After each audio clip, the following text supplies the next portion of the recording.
रसिक श्रोत्यांना राजा पुजारीचा नमस्कार. मित्रांनो, आज आपण पाहणार आहोत आबाडा न्यूज स्पेशल बुलेटिन.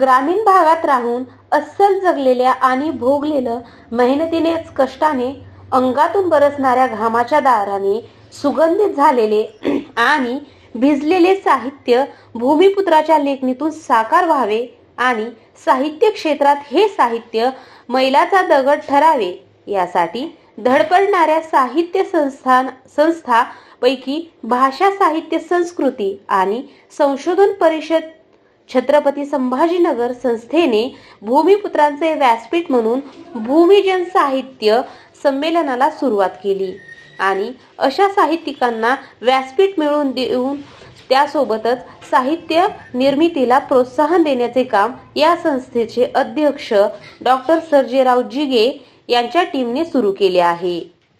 बीड जिल्ह्यातील शिरूर कासार येथे एकता फाउंडेशन, महाराष्ट्र राज्य श्री क्षेत्र सिद्धेश्वर संस्था यांच्या संयुक्त विद्यमाने 6वे भूमिजन साहित्य संमेलन घेण्यात आले. संमेलनाध्यक्ष म्हणून प्रसिद्ध साहित्यिक डॉक्टर वासुदेव मुलाटे, उद्घाटक म्हणून प्रसिद्ध ग्रामीण कथाकार प्राध्यापक डॉक्टर भास्कर बडे, स्वागत अध्यक्ष म्हणून सिद्धेश्वर संस्थानचे महंत स्वामी विवेकानंद शास्त्री, साहित्यिक अनंत कराड, डॉक्टर शिवाजी हुसे, सुशीला मोराळे, गोकुळ पवार, एकनाथ शिंदे, निलेश पोकळे, नगराध्यक्ष रोहिदास गाडेकर पाटील, संजय केंद्रे, सचिन सानप, योगगुरु शिवलिंग परळकर आदी उपस्थित होते. शिरूर कासार येथील एकलव्य विद्यालयात हे संमेलन घेण्यात आले. ग्रंथदिंडीचे उद्घाटक एकता फाउंडेशन महाराष्ट्र राज्याचे संस्थापक अध्यक्ष ज्येष्ठ साहित्यिक अनंत कराड यांच्या हस्ते करण्यात आले. या संमेलनात निमंत्रिताचे कवी संमेलन, सामाजिक सलोखा आणि विविध संप्रदाय यावर परिसंवाद आणि प्रसिद्ध ग्रामीण साहित्यिक रारम बोराडे यांना जीवन गौरव पुरस्कार, कथाकार राजेंद्र गहाळ यांना साहित्य पुरस्कार, सूर्यकांत नेटके यांना पत्रकारिता पुरस्कार देऊन गौरविण्यात आले.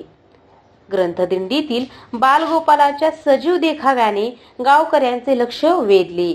प्रारंभी रानात अवताने पाळी घालून आगळ्या वेगळ्या पद्धतीने संमेलनाचे उद्घाटन करण्यात आले. अवताने पाळी घालून साहित्य संमेलनाचे उद्घाटन प्राध्यापक डॉक्टर भास्कर बडे व पाहुण्यांच्या हस्ते करण्यात आले.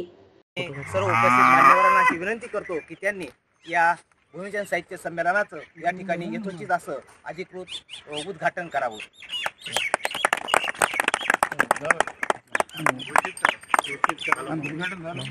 या संमेलनाचं उद्घाटन 6व्या भूमिजन या संमेलनाचं उद्घाटन झालं रीतसरपणे असं मी या ठिकाणी जाहीर करतो. चला मामा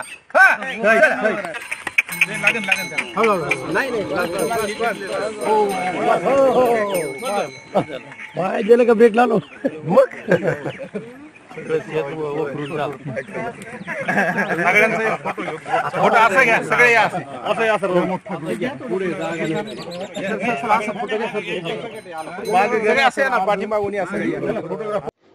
ग्रंथदिंडीचे उद्घाटन एकता फाउंडेशन महाराष्ट्र राज्याचे संस्थापक अध्यक्ष ज्येष्ठ साहित्यिक अनंत कराड यांच्या हस्ते करण्यात आले. त्यानंतर शिरूर कासारच्या प्रमुख रस्त्याने ग्रंथदिंडी संमेलन स्थळी दाखल झाली.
बजरंग बली कुठे नाही आला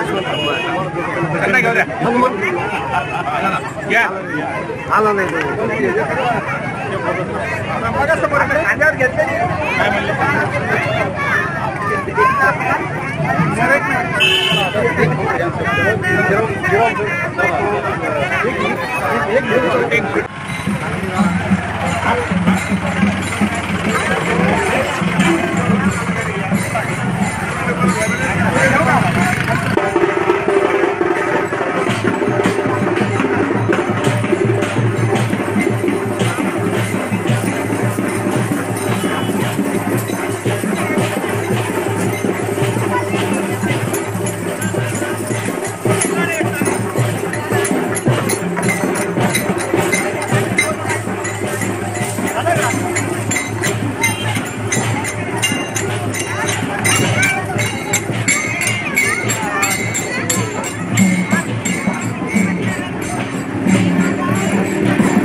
झाडाला पाणी घालून व दीप प्रज्वलन करून अधिकृतरित्या संमेलनाला प्रारंभ झाला. तसंच या ठिकाणी उद्घाटकांच्या हस्ते दीप प्रज्वलन करून आणि वृक्षपूजन करून या कार्यक्रमाला प्रारंभ करण्यात येत आहे.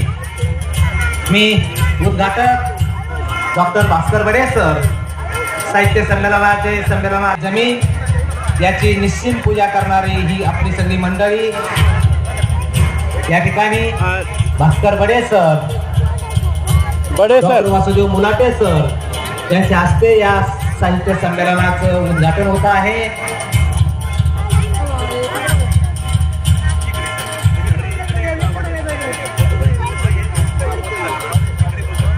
तसेच मी मान्यवरांना विनंती करतो की त्यांनी दीप प्रज्वलन करावं.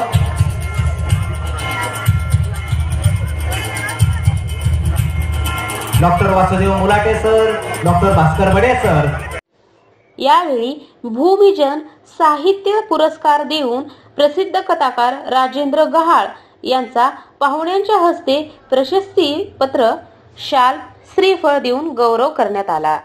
चिन्ह, शाल, श्रीफळ आणि मानपत्र असं या पुरस्काराचं स्वरूप आहे.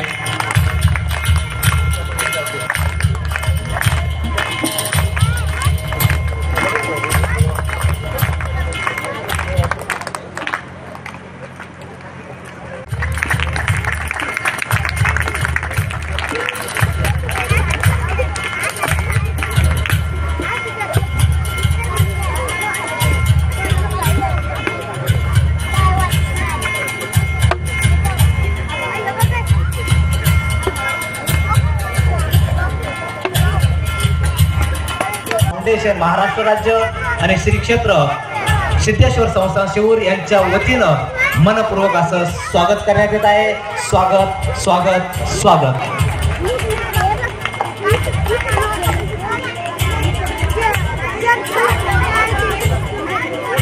धन्यवाद सर. तसेच या साहित्य संमेलनाचे उद्घाटक म्हणून आपणास लाभलेले महाराष्ट्रातील ख्यातनाम ग्रामीण साहित्यिक आदरणीय डॉक्टर भास्कर बडे सर यांच्या स्वागतासाठी मी साहित्य संमेलनाचे स्वागताध्यक्ष हरिभक्त परायण महंत विवेकानंदजी शास्त्री महाराज यांना विनंती करतो की त्यांनी उद्घाटक भास्कर बडे सर यांचं आपल्या करकमलांनी स्वागत करावं. भास्कर बडे सर हे ग्रामीण कथाकार म्हणून प्रसिद्ध आहे. पांढर, पानकंस, चिकाळा, बाईचा दगड यासारखे कथासंग्रह त्यांचे प्रसिद्ध आहेत. त्यांनाही महाराष्ट्र शासनासह महाराष्ट्रातील अनेक साहित्यिक संस्थांचे नामांकित पुरस्कार प्राप्त झालेले आहेत. डॉक्टर बाबासाहेब आंबेडकर मराठवाडा विद्यापीठामध्ये त्यांचा चिकाळा नावाचा कथासंग्रह लागलेला आहे अभ्यासक्रमासाठी.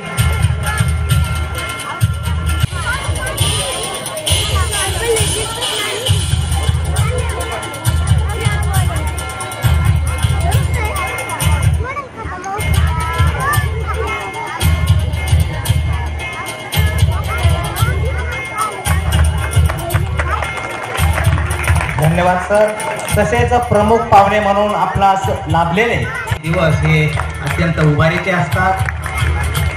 तसेच आपल्या साहित्य मंचावर विराजमान आपल्या नगरीचे माजी नगराध्यक्ष दत्ता पाटील गाडेकर यांच्या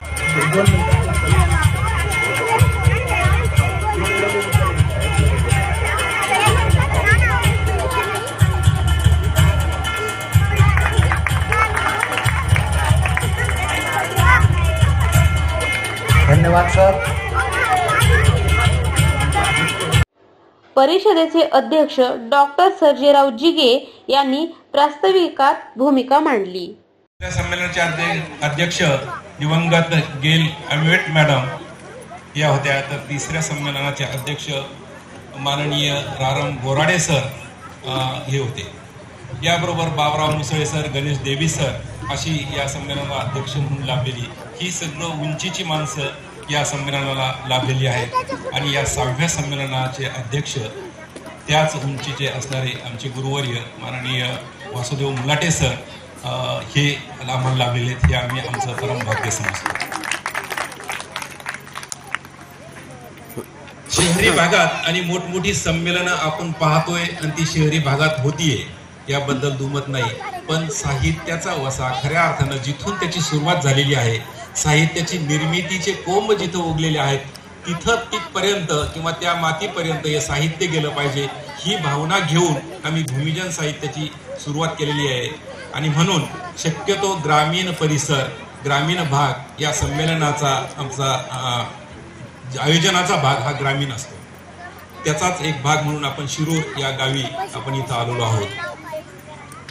मित्रांनो, मोठमोठ्या संमेलना म्हणजे टीका म्हणून नाही, पण मोठमोठ्या संमेलनातून जी काही ठराविक मंडळी आपल्याला सातत्याने त्या संमेलनात दिसती, वेगवेगळ्या संमेलनात आपण बघतोय. पण ज्यांच्या हातात लेखणी आहे पण तिला बळ देण्याचं काम मात्र तिथं होत नाही, ते केले गेलं पाहिजे. किंवा ग्रामीण भागातील लोकांना कुठंतरी हातात लेखणी दिली आणि त्याला कुठंतरी एखादं विचारमंच निर्माण करून दिला किंवा त्याला पाठबळ दिलं तर ते चांगल्या पद्धतीची साहित्य निर्मिती करू शकतात असा विश्वास आहे. आणि या विश्वासावरच आम्ही ही चळवळ इथं सुरू केली. आणि आपण बघतोय की हुसे सर असतील, आम्ही सगळे जाधव सर असतील, तिकडं श्याम मुळे देऊळगाव राजा तिथं असतील, गजानन जाधव सर असतील, ही सगळी मंडळी त्या त्या ठिकाणी काम करतीये. आणि चांगल्या पद्धतीनं नवीन हाताला किंवा जे काही लेखनी हातात घेऊ इच्छितात आणि काही तोडकं मोडकं लिहितात त्यांना अधिक बळ देण्याचं काम किंवा त्यांना संधी उपलब्ध करून देऊन त्यांना एक प्रोत्साहन देण्याचं काम ही मंडळी सगळी करते. त्याच्यातून अनेक लेखक कवी नावारूपाला येत आहे सर, हे अभिमानानं आम्हाला सांगावंसं वाटतं. प्रसिद्ध ग्रामीण कथाकार प्राध्यापक डॉक्टर भास्कर बडे यांनी उद्घाटनपर भाषणात काय सांगितले. म्हणजे पत्रकार आहेत ते आणि प्रत्यक्ष प्रचंड मेहनत करणारा हा माणूस. आणि या माणसांच्या सानिध्यात मी रिटायर झाल्यानंतर आलो, मलाही बरं वाटलं कोरेसर. आणि आनंद वाटतो की अशा माणसांच्या सोबत आपण काम करतोय. ते मला काम करू देत नाही. कधी कधी म्हणतात सर तुम्ही म्हातारे नाहीत राव, करत जा ना काम कधी कधी. अरे म्हणलं मी रिटायर झालो राव, असं काय करताय तुम्ही. पण ते लोक रिटायर झालो असं समजत नाही. या परिसराचं शिरूरचं थोडक्यात जिगे सर आपल्याला सांगेल मी. या परिसरामध्ये सगळे डोंगर आहेत, काटे आहेत, अगदी ओढे, नाले, विहिरी आहेत, तलाव आहे आणि कुठेही तुम्हाला सरळ रस्ता सापडणार नाही. सगळे डोंगर आहेत. आणि या परिसरामध्ये पूर्वी बाजरीचं पहिलं पीक असायचं, नंबर 1चं पीक असायचं आणि खूप एरिया बाजरीनं व्यापलेला असायचा. आणि दरम्यानच्या कालावधीत नंतरच्या साधारणपणे 30-40 वर्षाच्या कालावधीमध्ये कापूस आला आणि कापसानं हा परिसर सगळा व्यापून घेतला. अगदी आम्हाला आता खायला सुद्धा बाजरी व्यापाऱ्याकडे जावं लागतं, बाजरी घ्यावी लागते विकत. इतका बदल या परिसरामध्ये झालेला आहे. या परिसरातला लेखकाचा जर आढावा घेतला, आता इथे आढावा घेण्यासारखा वेळ नाहीये, परंतु सर्वसाधारणपणे विठ्ठल जाधव सर, मला वाटतं धीर जायभाई जे आता औरंगाबादला आहे, गजबलबाई सरांच्या संस्थेमध्ये शिक्षक आहेत, या माणसानं त्या कालावधीमध्ये 2 कादंबऱ्या लिहिल्या. एक हिरवा डोंगर, त्यांच्या गाव पिंपळनेर आहे पिंपळनेरच्या अवतीभोवती सगळे डोंगरच आहेत आणि त्या डोंगराकडे बघून ह्या पठ्ठ्यानं ऊस तोडीच्या जीवनाची कादंबरी लिहिली. मी जिगे सरांना नंतर विनंती करणार आहे की हे मी जे सांगतोय कशासाठी.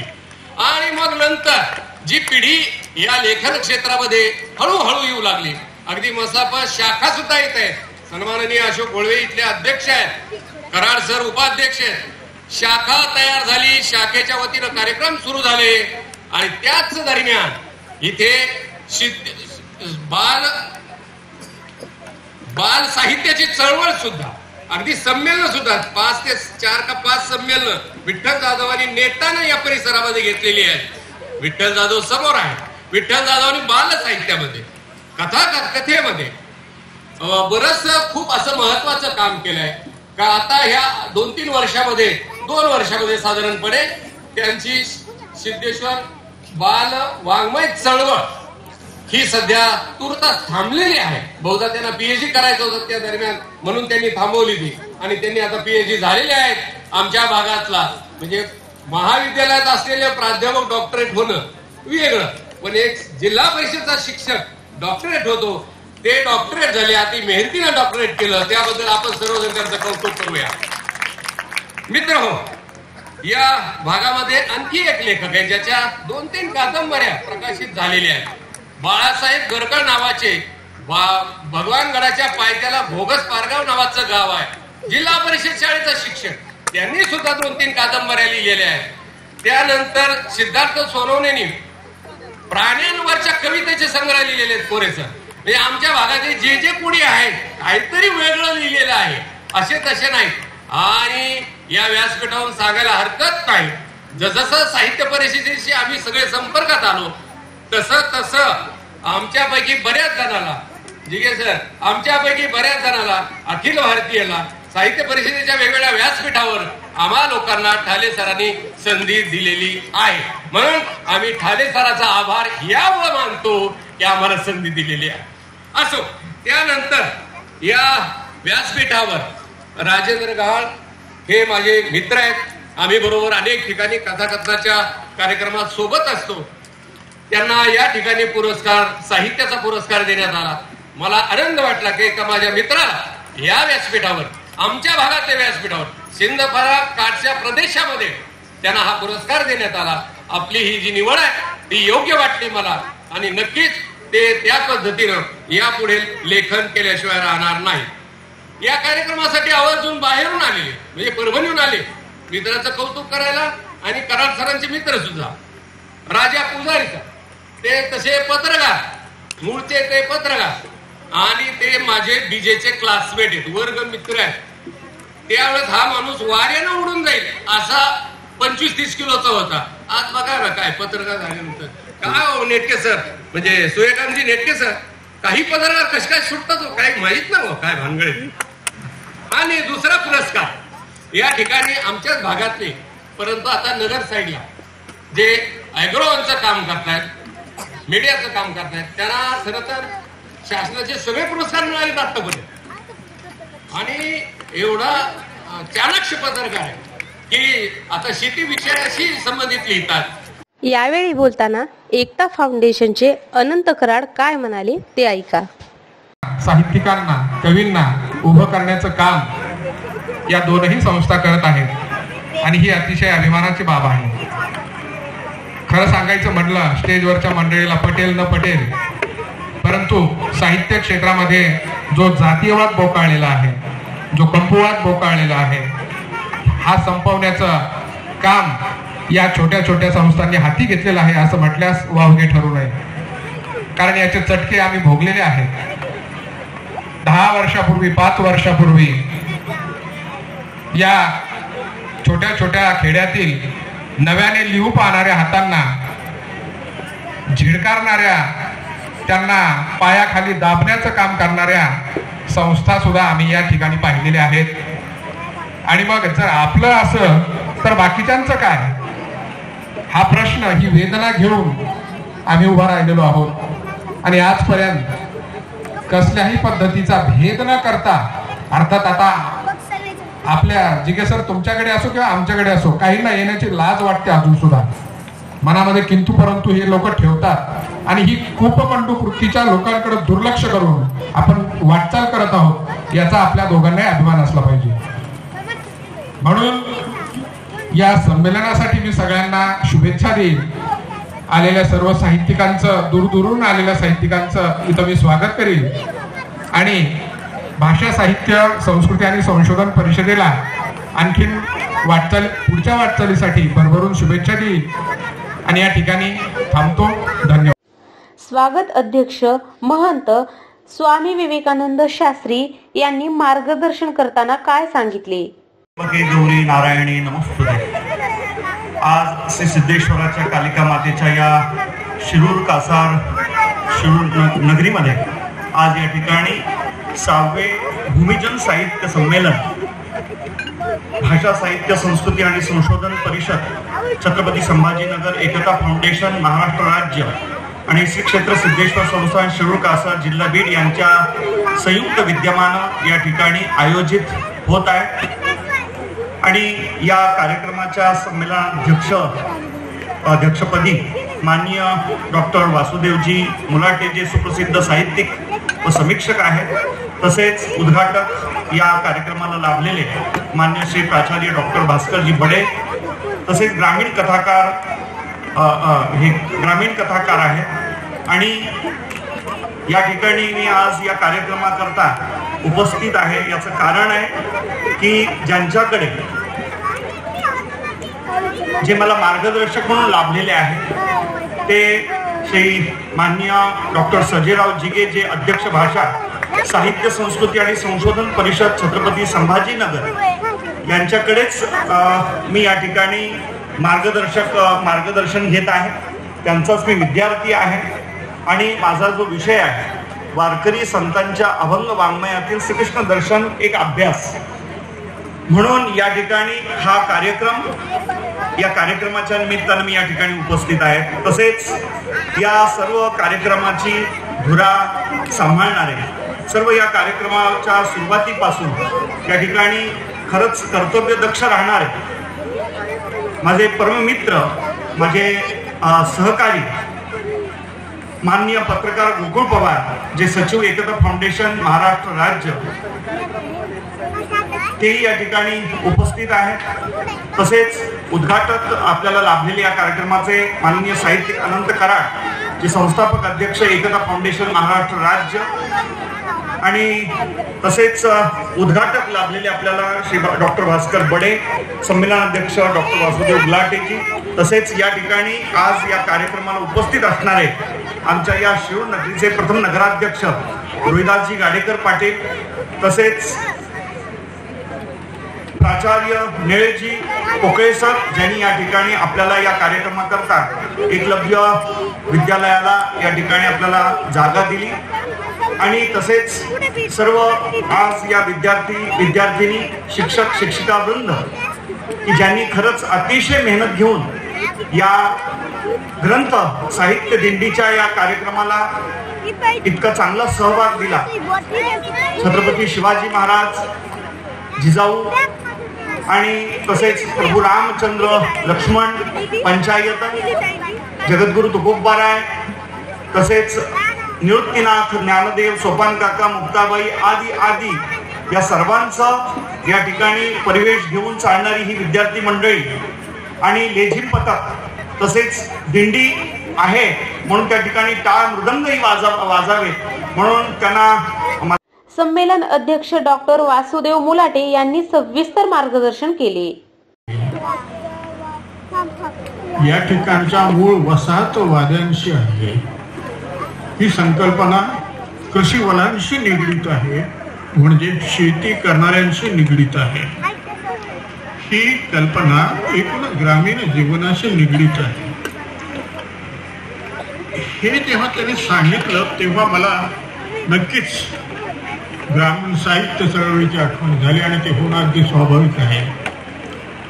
मुलाटे यांनी आपल्या उमेदीची 22 ते 25 वर्ष ही ग्रामीण साहित्य चळवळी घडवली आहे आणि आपला भूतकाळ हा वृद्ध माणसांना नेहमी आळवावासा वाटतो आणि हा भूतकाळ मी वा वा, इतका तो छान आहे आणि माझ्या काळजाशी निगडीत आहे म्हणून मी बोललो पाहिजे.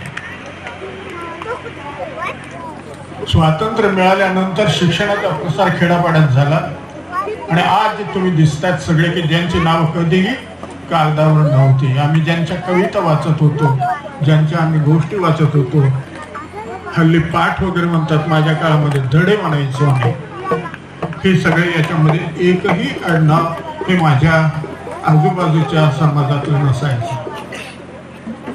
पण आज जी नावं येत आहेत ती मात्र वेगळी आहेत. अरे हुसे काय एखाद्या कवीचं नाव असू शकतं का? बडे कुठे एखादा कादंबरीकार असू शकतो का? आणि जिगे फिगे अशी काय आणि मुलट काय? पण तेच जर समजा कुलकर्णी असतं, परांजपे असतं, देसाई असतं, जोशी असतं, आपटे असतं, गोडसे असतं तर ते परिचित होतं. परवा मी अहिराणी भाषेवरच्या एका संमेलनाला गेलो होतो, त्याचा उद्घाटक होतो मी. तिथे ग्रस्त मला भेटले आणि त्यांनी मला कविता वाचून दाखवली. त्या कवितेचं शीर्षक ग्रीष्म असं होतं आणि ते मला म्हणाले की सर, ही कविता कुणाची? आता ही माझ्या वयाच्या माणसाच्या पाठ्यपुस्तकामध्ये त्याने ती वाचलेली आहे. आता त्यावेळेला हुसे तर नक्कीच नसणार, बड्यांचा पत्ता नसणार, मुलाटेंचा नसणार. अशोक तुझं नाव घ्यायचं राहिलं. हे पण दुर्दैवानं माझे विद्यार्थी आहेत, म्हणजे माझ्या त्यांच्या दुर्दैवानं. वाईट शिक्षक भेटू नये पण मी भेटलोच नाही. ग्रामीण साहित्य चळवळीनं ही जी नव्यानं की दुःख पाहत आहेत आपल्या आई वडिलांचं, आपल्या घरातल्या माणसांचं, त्याचं गळणारं घाम, त्याचं कष्ट आणि त्याचं हताशपण, त्याचं दारिद्र्य, त्याचं दीनवाणेपण आणि काहींनी ते भोगलंय ते सुद्धा. हे कुठल्याही धड्यामध्ये, कुठल्याही कवितेमध्ये आमच्या पिढीला कधी वाचायला मिळालं नाही.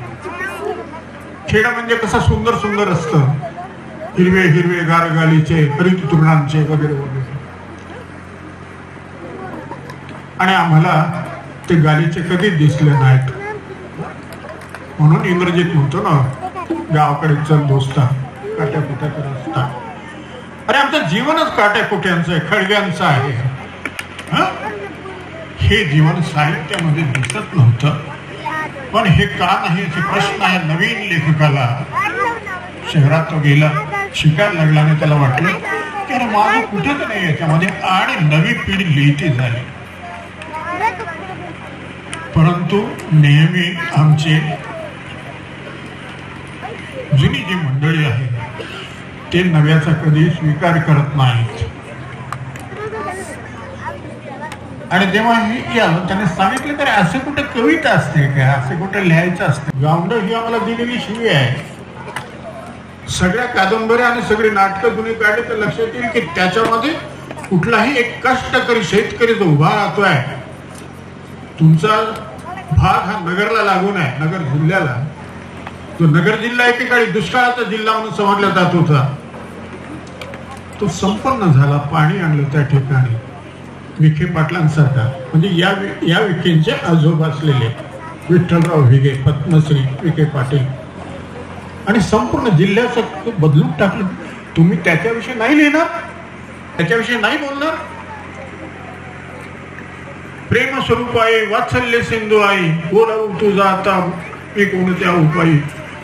अरे माझे वात्सल्य सिंधू वगैरे मला काही कळत नाही. ते वात्सल्य काय, सिंधू काय काय आहे ते.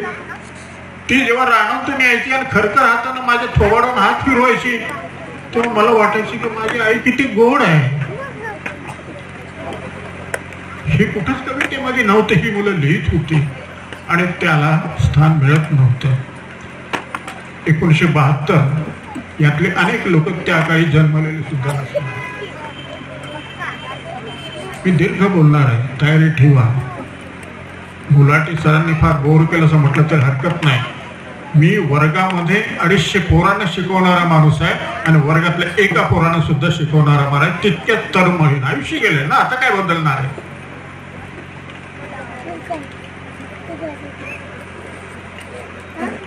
तेव्हा जे नव्हतं ते आम्हाला लिहावंसं वाटतंय आणि लिहितोय आणि हे साहित्याने म्हणून नाकारले जात आहे. आमचं सगळं चित्र असं मगा सांगितलं तसं मी म्हणत होतो आपल्याला की साहित्यामधून तो नोकरच असणार, त्याच्या तोंडी मुद्दाम ते गावरान भाषा देणार की जी भाषा त्यांना सुद्धा माहित नाही पण ती गावंडळ वाटावी. और शुद्ध ग्रामीण तरी लिहिणार, त्याला शुद्ध ग्रामीण कुठे कळतंय? त्याला खरं सांगायचं तर मित्रांनो, भाषा कधीच शुद्ध आणि अशुद्ध नसते, ती हृदयाची असते. जी हृदयातून येते ती शुद्धच असते, लक्षात ठेवा.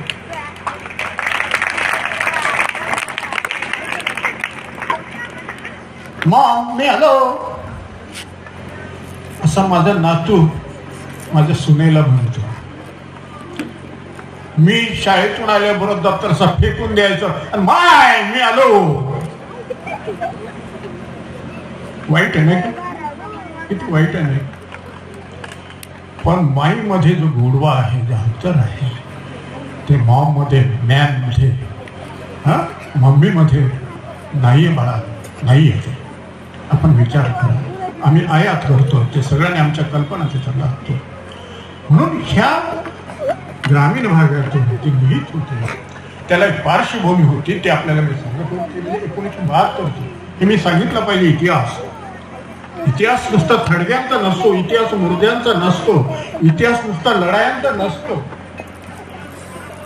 इतिहास माणसांच्या घडणघडणीचा आणि माणसांच्या जगण्याचा असतो. 1972 तुम्ही बघितलेला नसेल, पण 1972 साली एक काळ असा होता आणि ते वैदा झाले, बाळंतीण झाली, डिलिव्हरी हो गई उसकी, आता कळलं. पण बाळंत झाल्यानंतर मुलाच्या भोवती जे आवरण असतं, झाड, ते धुवून काढावं लागतं. त्या बाळंतिणीची आई जेव्हा धुवून काढण्यासाठी पाणी आणायला गेली तेव्हा तिच्या लक्षात आलं की घरामध्ये पाणीच नाहीये. आणि मग ती माठ घेऊन पाणी आणायला गेली आणि पाणी जेव्हा ते घेऊन आले तेव्हा जार काढण्याची गरजच उरली नाही. बाळ मरून पडलं होतं, गुदमरून पडलं होतं. अरे पाण्यापासून माणसं मरतायत, चाऱ्यापासून जनावर मरतायत आणि शासन म्हणतंय 1972 साल हे आमच्या स्वातंत्र्याचा रौप्य महोत्सव आहे. दिवे लावा, रांगोळी करा, ध्वज लावा आणि साजरा करा जोशामध्ये. पाण्यापासून आम्ही मरतोय, आम्ही रौप्य महोत्सव कसा साजरा करायचा आम्ही विचारत होतो. त्यांना ग्रामीण साहित्याने ती ताकद दिली आहे. आनंद यादव नावाचा माझा ज्येष्ठ मित्र होता, त्या मित्रांच्या सहवासामध्ये मी आलो. PhD ही डिग्रीसाठी करायची असते असं हल्लीच्या लोकांना वाटतं. मला असं वाटलं नाही. मला माझ्या गाईडनं जेव्हा विचारलं की डिग्री कशासाठीचं, म्हटलं मला ज्ञानासाठी ती करायची आहे.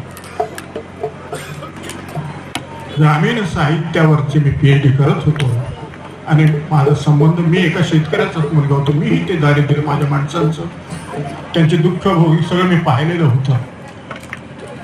आणि मला असं वाटलं की हा मित्र माझ्या संवेदनेशी निगडीत आहे. आणि आम्ही या 2 सहवासात आलो आणि बघतो अनेक नावं सांगता येतील, खूप वेळ ते मी जरी म्हणालो तरी टाळण्याचा प्रयत्न करतोय. ग्रामीण साहित्याची जवळपास चळवळ आम्ही निर्माण केली की त्या चळवळीमुळे आज अभ्यासक्रमामध्ये वडेंची कादंबरी ही लावली जाते.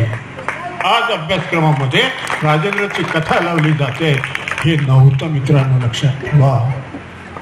मी 10 वर्ष बलबीम कॉलेजमध्ये होतो.